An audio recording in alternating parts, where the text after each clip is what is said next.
my God, what is that? With the new Daredevil show coming out, I knew I had to do something special. I had to make, not him, but him. The man, the GOAT, himself, the legend. He's honestly one of my favorite superheroes because tell me why Mans is blind and yet still bodies his enemies. Straight up, no talk, just hands. I'd love to make the new suit with the bright reds and cool textures, but those files cost money and I'm broke. We're a Disney princess, who would you be? Think around like a super broke, homies. You represent me. Yo, let me borrow $20. So we're gonna be doing this one. Oh wait, no, not him. I don't know what that is. Still cool though. We're stepping into those classics, but let me tell you, it was hard to find these references. Like, who knew bro liked being in the shadows all the time? But anyways, here's what we're gonna start off with. I really just wanted to get as much of the helmet on the print bed as possible, but I also wanted to minimize supports. This took around like a good 10 minutes of work to shuffle around all the nooks and crannies. And everywhere you see like the bright red spots, that's exactly where I just did not need them because honestly, it'll be worked out. And also for the back plate, it's really easy since I just practically added no supports and in hopes that it doesn't need them. And it's a 90-degree angle, so it works out. But you could also see the nose right here. I also added that just because it didn't fit the print bed on the original first helmet. And here's some final results. Honestly, it looked really clean. It was nice. It was good. I've kind of forgot to take video of the actual helmet being printed. That's my fault. But let me tell you the supports. I wasted no time just immediately hitting that primer. I wanted to get this thing as smooth as possible. And you already know I had to get my boy Mr. Maslov's hierarchy of needs. Nah, I'm just kidding. I wanted to try out this new method of applying Bondo so my latex gloves wouldn't get cut off, so I decided to use post-it notes. The process of this thing is the same thing as any other. You basically just put a decent amount on the edge and just start spreading. I wanted to start off with the big areas, like the top of the dome and the top of the back of the dome, or back of the plate, sorry. I also wanted to make sure these layer lines are gone. They are not to be seen anywhere. So the trick that I learned is that you just put multiple layers of Bondo, but sand the edges of the Bondo every time so you don't get those nasty visible layer lines of where you actually put the Bondo. When you don't sand the edges, it looks really obvious where they are and overall looks unfinished sometimes.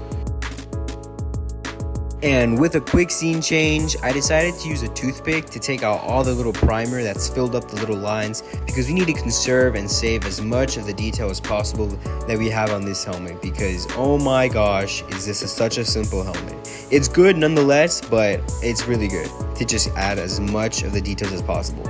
Now originally I was gonna add some extra like straps or anything, but I decided to just stick the two black plates together.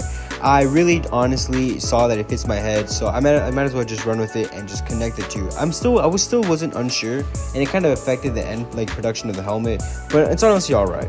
Now this is the part where you add just like one or two more layers of Bondo just so that you can really make sure that there's no layer lines on the top of that helmet or anywhere at that fact. You really want to make sure you can cover up everything you can, all the seams, all the layers, all any like even mistakes you did when you're sanding, if you scratch off something or if you accidentally like strip off a piece of the plastic. But wait, before I continue, I want to quickly just show you guys everything that I kind of ordered online in preparation for this helmet. First, we're going to go ahead and start off with some of the padding for this helmet. The inside kept like latching onto my hair when I was testing it before, and it was just horrible. So this padding was a definite need. Then I got some straps because I thought I still needed to connect the back plate with the rest of it, but honestly, it didn't really matter. Then comes the coolest thing I've bought, which are these LED lights. They're meant for different kinds of helmets that you actually need lights for the eyes, but it's something I saw on Frankly Built's channel and I wanted to try it too. Now I'm not gonna lie, it actually kind of took me a minute to take this out of the box. I don't know what those guys put in there, but it was tough. I had to just yank it all out. But luckily, I mean, just look at it. It's so cool. There's like little like batteries in it, and there's like little switches. It's all bendable, so you can actually fit them in the eyes, and you can like take out the little peel of it, and then therefore it's like really cool. I really like it. Great. And then back onto the main show, I needed to measure out the eyes with this red window tint that I got, and I just wanted to make sure that I can quickly measure them and I can see what I needed to do with it, how I needed to get it, where there's a writing of it, and it was really just like the basis of everything. And right after this, I just did some quick maintenance so we can get to our final part. I know you guys been waiting for this. It's been my favorite part too. Now, I started off with a base coat of silver for 2 reasons. I started the base coat of silver because I wanted to uncover it with using some liquid latex. This will give a nice effect that the helmet has been used, it's been worn out. I know that it's technically not the exact material that Daredevil uses, but honestly it looks great either way. And then for the second reason I used it for was so that the red that was coming right after this would actually shine even brighter, because usually it's either that or some dark black that make every other color just pop. And here is the color that I'm going to be using from Bear. It was $10 for just this one can, but oh my gosh, let me tell you, the way this red covered this thing was an absolute chef's kiss. I haven't found another reason to use this paint, but if I ever do, I know where to go. It'll be amazing. A trick to keep that shine is just to add layer after layer when it's drying. Consistency is key, guys, trust.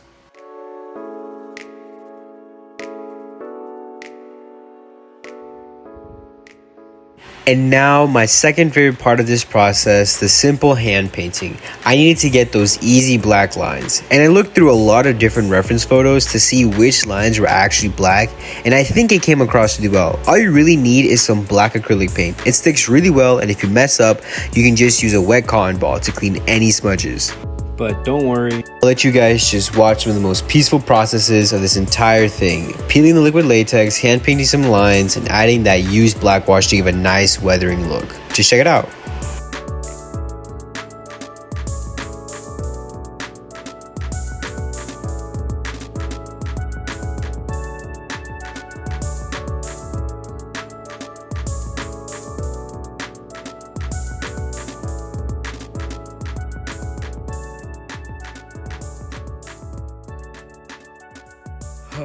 Honestly guys, I'm telling you now, this process is just... Anyways, here's the tint that I got. It was only around 10 bucks, and it'll probably be more than I'll need anytime soon. I did make the mistake of making the red part sticky, but that's alright. And here's a bonus clip for y'all. This is all the internals of the helmet. It looks a bit messy, but it's pretty comfortable to work with. You can see that there isn't any kind of plastic in between the visor and the lights, and this does make it more fragile, but it was the only way I could have made it look good. And here's a quick look at all the padding. I only put them where my hair would get stuck in for just better comfort. And you can see how bright these lights are right here. And finally, at my favorite part of the video, let's get to some product shots.